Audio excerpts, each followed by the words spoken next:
আপনার অন্তরে যা আছে, আপনারা যে যে বাধ্য করে তার কথা বইলে দেন না। আপনারা কি করবে বলেন? আপনারা খুন করবে। আপনি প্রায় 80 বছর বাঁচছেন, আর কয় বছরই বা বাঁচবেন?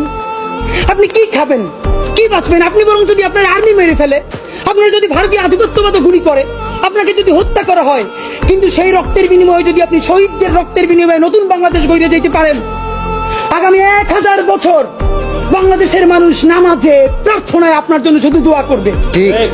বুড়ো মানুষটা থেকে শুরু করে শিশু আপনার বক্তৃতা শুনে মাননীয় উপদেষ্টা কতক্ষণ জানেন? যতক্ষণ আপনি জুলাইয়ের জবানে কথা বলেন।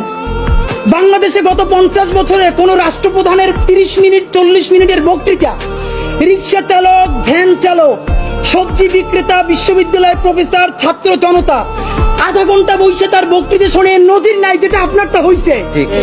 এটা কিন্তু আপনার চেহারা দেখে না।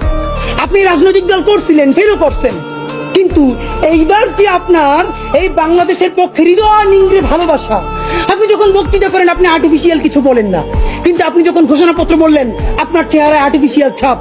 ইদানিং আপনি স্ক্রিপ্ট দেখে দেখে বক্তৃতা করেন, এগুলো আমরা চাই না। মাননীয় প্রধান উপদেষ্টা আপনার একটা কথা বলি, আমরা আগেও বলেছি এই সরকারের সকল উপদেষ্টার এক পা অন্য দেশে, বিপদ হইলে ভাইগে যাবে, কিন্তু আমরা দৃঢ়ভাবে বিশ্বাস করি আপনি ভাগবেন না।